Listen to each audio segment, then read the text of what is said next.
go ahead and open said Q1 Pro and take a look at what's in the box. Inside you'll find an instruction guidebook, a scraper, a filament spool holder, as well as some filament to get you started. Underneath all those goodies you'll find the actual printer. It'll be packaged in foam and wrapped in plastic. Just go ahead and yank it on out of the box.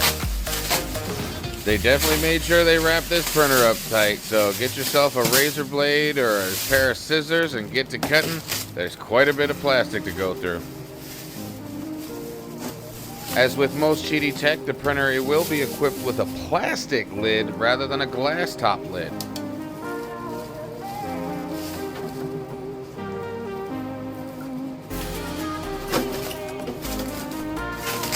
They definitely spared no expense on the plastic with this printer here. Even the door is going to be plastic.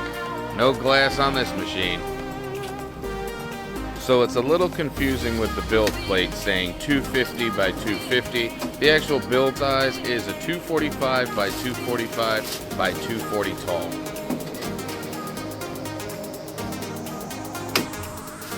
To prevent it from being jostled around during printing, the print bed is actually secured by 4 screws located here that will have to be removed before you turn on the printer. So we gotta take these 4 screws off. 4 little screws, 1, 2, 3, 4, gone. There's a purge bucket also secured with tape that will need to be removed. The print head's going to be securely fastened with zip ties to prevent it from moving around during shipping, so make sure you clip each and every one of them.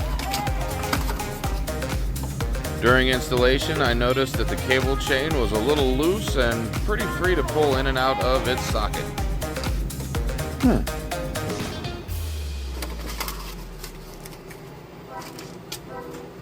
The Q1 Pro is equipped with a heated chamber that gets up to 60 degrees Celsius.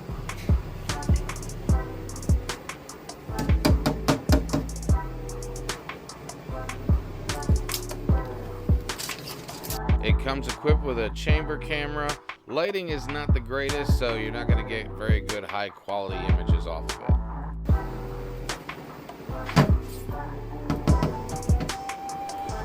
Now the top lid did fit a little snug.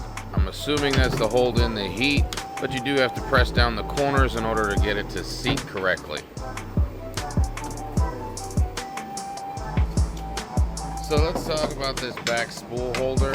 It dangles off the edge. It's supposed to be able to give you space to move around, but it is just too flimsy. I can see a spool falling off of this mid-print, so we just went with the single stub and posted that to the back of the printer, and we're gonna run it like that.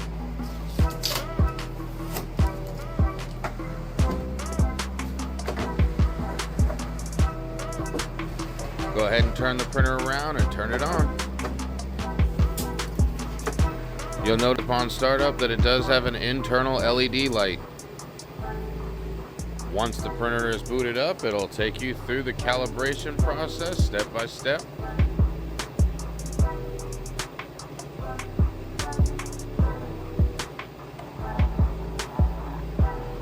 During our initial calibration, it will do a PID tune for you. The purge bucket and wiper in the back make me question if there could possibly be a color change option coming soon. Time to let it bed level. Keeping an eye out for anything that may be an obstruction.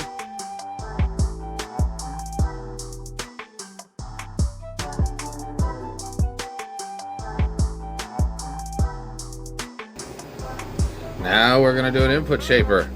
Time to shake it.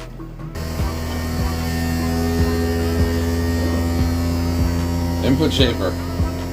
What do we have here? Platform calibration? During the platform calibration, the printer will set the heights for all the 3 points, 2 in the front, 1 in the back. You can manually adjust the settings through the knob located on the underside of the bed. That's a little tight back there. It will come preloaded with G-codes ready to print like a benchy and a spool holder. It does come Wi-Fi enabled, but unfortunately I was unable to update the firmware over Wi-Fi upon my initial try. We got this printer to print engineering filament, so we're going to start off with some nylon carbon fiber, but first let me show you how to load this machine.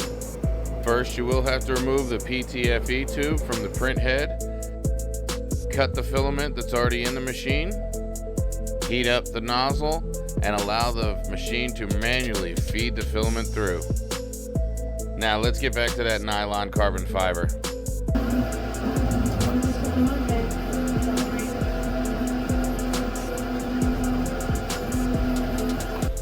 And there it is, our first successful print on the Q1 Pro. It's a nylon carbon fiber benchy.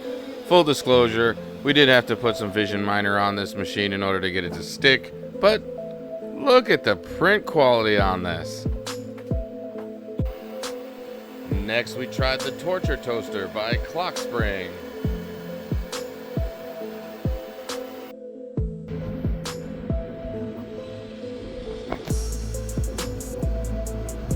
Found it a little strange that there wasn't a better handle. But we have a success. Well, kind of.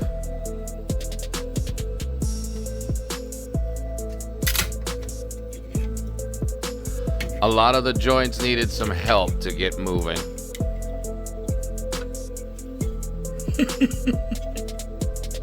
I think there's a reason why people don't do the Torture Toaster in the carbon fiber nylon. When I went to go pop it, it broke. After a little dislodging, the joints finally started working correctly.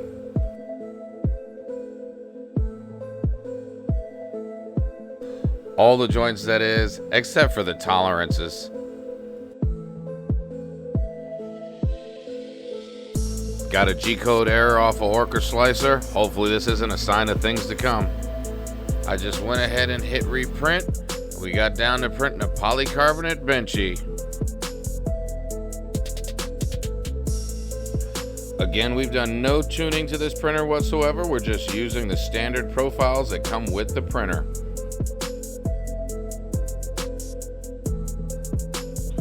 Installing the new firmware was quite easy. We just had to install it through the thumb drive and the USB port on the back of the printer.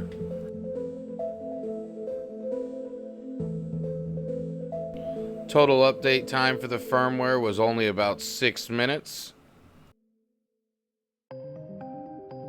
After hearing talks of live voltage coming from the heater grade, we went ahead and print the heater grade protection model made by Mandic Really.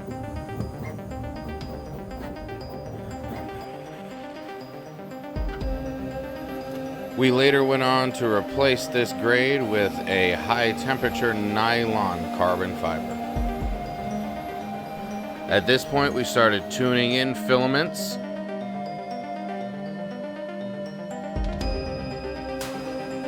The lack of handle was really getting to me at this point.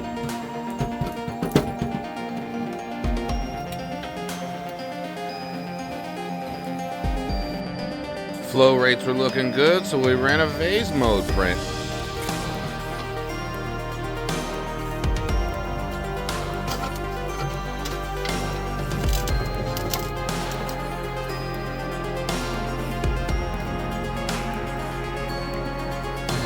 I'd had it with the handle situation. We put an end to that once and for all.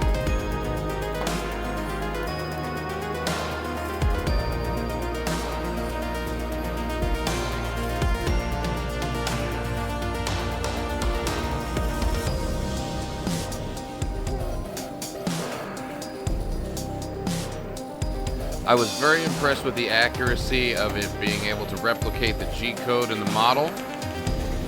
You can actually see the gaps in the G-code here on the slice as well as in the print itself. That's accuracy. Since we had tuned, how about a speed benchy?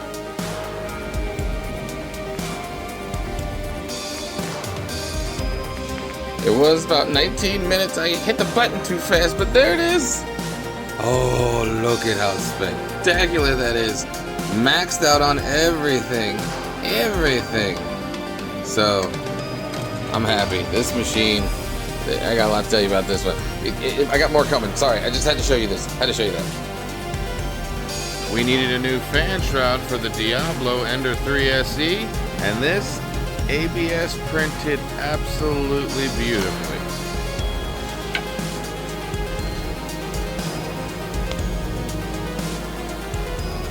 So I've been trying to figure out what this little thing that keeps dangling off of here is for. I figured it out. You know what it's for? It's an area to grab and pull off the purge. I was really afraid that this ABS would warp. Not only did it print 1, 2, but 3 brackets for a filament roll holder.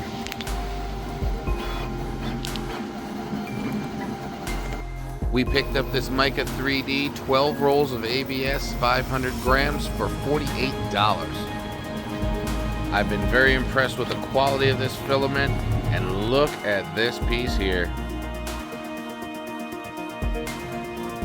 Yeah, ABS isn't impressive. How about some nylon? We're gonna print this nylon grip with a fuzzy skin. The first attempt didn't stick to the bed. This is the second go around after applying a fresh coat of Vision Miner nanopolymer.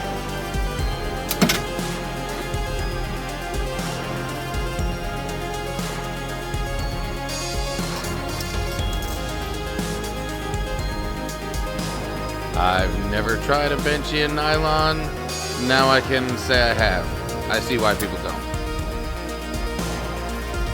So the printer's been printing great, so I decided we're gonna go ahead and calibrate for a big boy print and print in ASA, and we're gonna go with a Man of Steel.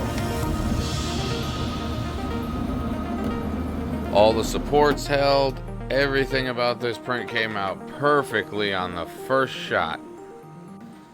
Being only 240 tall, I did have to cut his feet off. Every Superman needs a good base, so how about some PET G carbon fiber in blue? Admittedly, I was gonna make the entire piece all ASA, but we did throw a bamboo in on his head, as you can see. Another first for me, I've never seen it before, TPU Rainbow. So let's give this a shot on some Flexi Factory prints.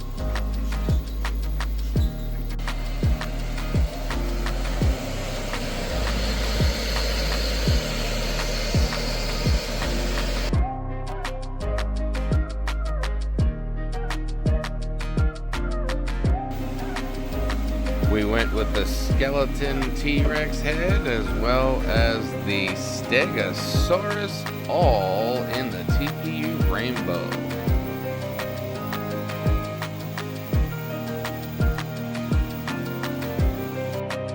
This machine itself prints beautiful parts.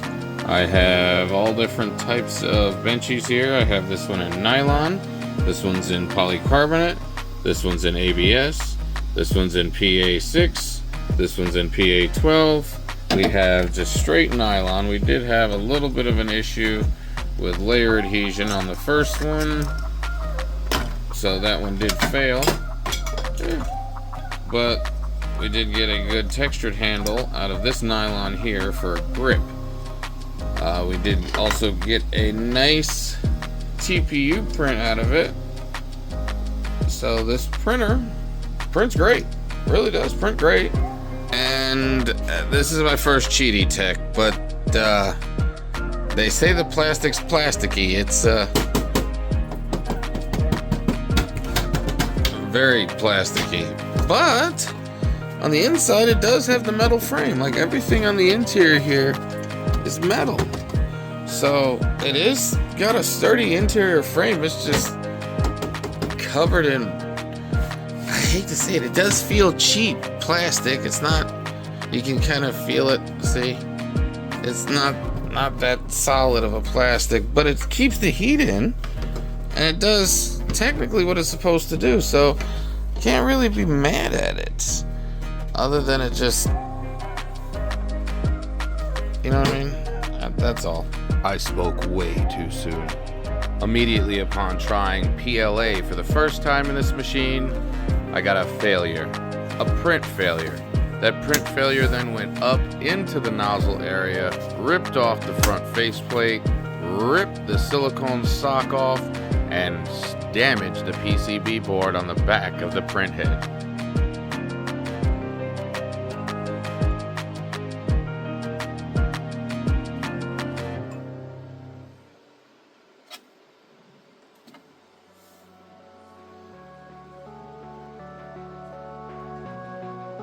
After that, I got no readings from the UI, and I was unable to control any of the features of the printer at that point.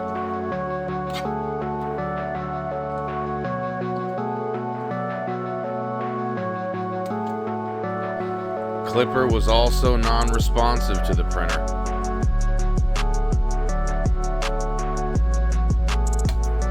Nothing, not even a firmware restart, could save me.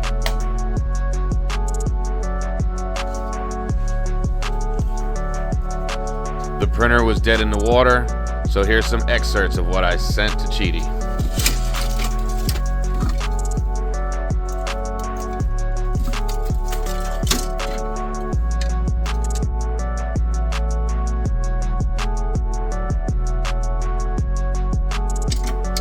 This was laying like this, and this was right above it but not touching it, and the wire was still connected into the back PCB board. This is how I found it. This is what's currently happening when I try to restart the printer. The PCB board gets a red light in the back, right there. So I'm assuming the cable itself is still getting power to the PCB board, but I'm unsure as to why it's not turning on. It is not reading. I'm assuming it's the cable, but I could be wrong because it comes up with an MCU failure. Immediately contacted Qidi Tech, and within 2 hours I had a part en route to me. 4 days later, when it arrived, this is where we're at. Due to all that gunk, I'm gonna change out the cable too. I'm definitely changing out this cable. Alright, the old board and cable is out. It's back. It's finally back. Yeah, we're gonna try to print another Benchy just in PETG just to make sure that it's working.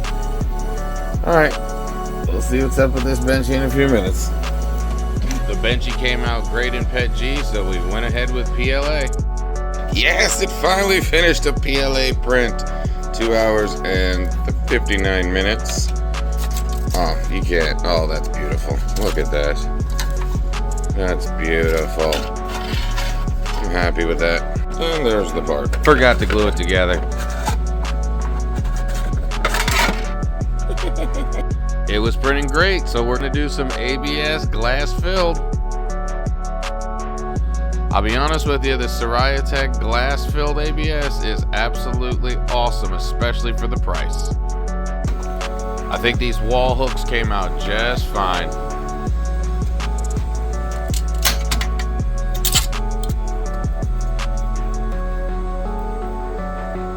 Okay, so what's my overall take on this Q1 Pro? It's a very good machine, I'm gonna be honest with you. Other than the failure that I had while playing with this machine with PLA, it's been consistent, it really has been. We printed every filament I can think of in it. Some of them I didn't get to be able to show you due to some failures on my part, but everything I threw at this machine, it printed. And everything that I need to get to 320, 330, 340 in temps, this thing has achieved with no problems. The heated chambers worked great. The nozzle has extruded wonderfully. Bed adhesion has been great after we put some Vision Miner on there. The bed level has no issues whatsoever. We get a good perfect first layer almost every single time. The printer's consistent. It's very consistent. Other than that failure, I have no real complaints on this machine. I would recommend it. just be careful because it's a little fragile back there on that PCB board. But other than that, it's a great printer. Make sure you tune it. Hopefully this helps out. I know it's been a long video and a long time waiting for this, but remember, like and subscribe. We got more coming.